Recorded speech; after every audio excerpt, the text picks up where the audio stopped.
Hello and welcome to personal finance bulletin money time. मैं हूं आपके साथ सत्यम सिंह। इस शो में हम बात करते हैं आपकी जेब और जिंदगी से जुड़ी पर्सनल फाइनेंस, बिजनेस, शेयर बाजार और पॉलिसी की तमाम बड़ी खबरों की। तो बिना देरी के शुरू करते हैं इस बुलेटिन में खबरों का सिलसिला।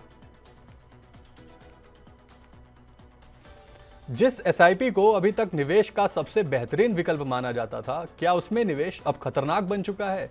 दरअसल देश के एक जाने माने फंड मैनेजर ने एसआईपी निवेश को लेकर एक वार्निंग दी है। दरअसल बात हो रही है एस नरेन की, जो कि आईसीआईसीआई प्रूली के वेटरन फंड मैनेजर हैं। चेन्नई में म्यूचुअल फंड एसोसिएशंस के एक इवेंट के दौरान वहां पर बोलते हुए एस नरेन ने कहा कि मिड एंड स्मॉल कैप्स की वैल्यूएशन काफ़ी ज़्यादा है। ऐसे में यह एक ऐसा समय है जब हमें mid and small cap funds की एसआईपी को रोक देना चाहिए।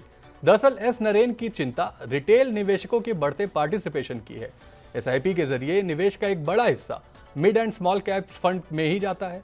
ऐसे में हाई वैल्यूएशन का सबसे ज्यादा रिस्क रिटेल निवेशकों का ही होगा, जिसकी वजह से एस नरेन ने सावधानी बरतने की बात कही है।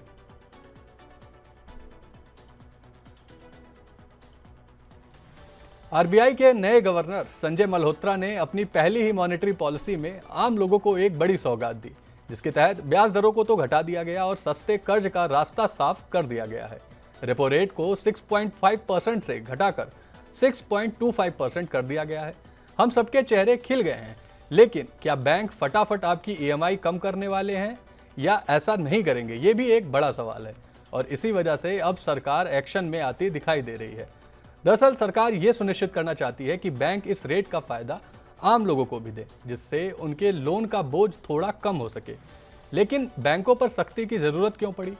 रेपो रेट कम होने के बाद बैंकों को भी लोन की ब्याज दरें कम करनी चाहिए, लेकिन अक्सर ऐसा होता नहीं है।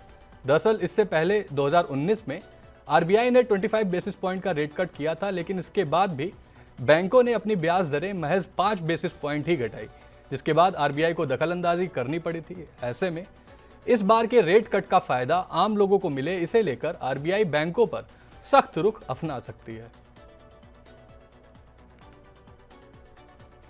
आरबीआई गवर्नर संजय मल्होत्रा ने अपनी पहली मॉनेटरी पॉलिसी मीटिंग में रेट कट का फायदा तो दे दिया, लेकिन इससे एक और सवाल भी पैदा हो रहा है। मसला यह है कि क्या आने वाले वक्त में आपका कर्ज और सस्ता हो सकता है?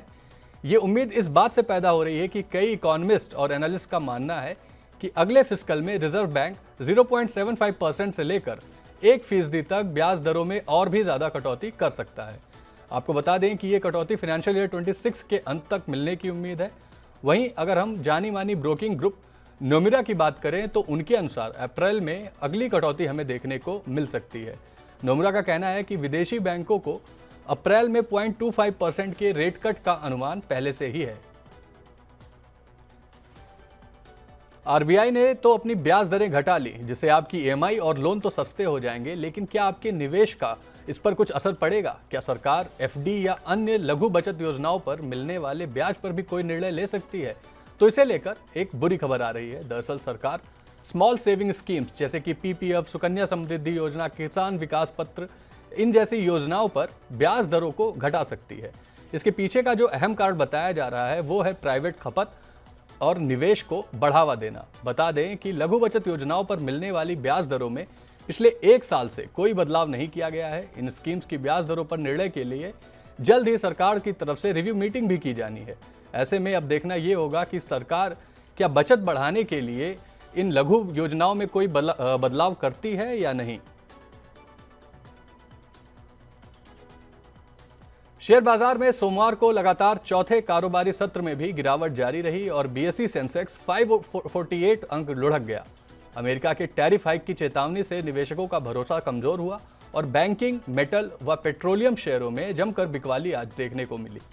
सेंसेक्स 548 अंक यानी कि 0.7% की गिरावट के साथ 77,311 के वीकली लो पर बंद हुआ। वहीं दूसरी तरफ निफ्टी भी 178 अंक यानी कि 0.76% की गिरावट के साथ 23,381 के आंकड़े पर बंद हुआ। आज के दिन के नुकसान में रहने वाले शेयरों में power grid, Tata steel, Zomato, Titan, Bajaj finance, Mahindra and Mahindra, NTPC और टाटा मोटर्स प्रमुख रूप से शामिल रहे। वहीं दूसरी तरफ लाभ में रहने वाले शेयरों में Kotak Mahindra bank, Bharti Airtel, HCL tech, tech Mahindra, ICICI bank और TCS जैसी कंपनियां शामिल हैं। देश की तीसरी सबसे बड़ी mobile telecommunication company Vodafone idea के इस वक्त मानो अच्छे दिन चल रहे हैं। जनवरी से अब तक कंपनी के शेयर्स में तकरीबन 15% की तेजी देखने को मिली है। हालांकि वेल्थ मिल्स सिक्योरिटीज के अनुसार ये तेजी फिलहाल वॉल्यूम आधारित है, यानी वॉल्यूम ग्रोथ ही है, यानी कि कंपनी के बिजनेस में कुछ खास नहीं हुआ है। हालांकि कंपनी लगातार अपना फोकस 4G के विस्तार और 5G सर्विसेज को शुरू करने पर किए हुए है। खास बात यह है कि कल यानी कि 11 फरवरी को कंपनी के दिसंबर तिमाही के नतीजे भी जारी होने वाले हैं। ऐसे में अब देखना ये होगा कि कंपनी के नतीजे कैसे रहते हैं और क्या नतीजों के बाद भी शेयर में ये तेजी बनी रहेगी या नहीं। उम्मीद है आपको मनी टाइम का आज का एपिसोड पसंद आया होगा। आपको हमारा आज का शो कैसा लगा बताने के लिए कमेंट बॉक्स में अपनी राय जरूर शेयर करें। आपके सुझाव हमें इस शो को और बेहतर बनाने में मदद करेंगे। फिलहाल अभी के लिए मुझे दीजिए इजाजत। हम आपसे फिर कल इसी टाइम पर मिलेंगे आपकी जेब और पॉलिसी से जुड़ी अहम खबरें लेकर। इसके अलावा बिजनेस जगत की बड़ी खबरों के लिए देखते रहें मनी 9।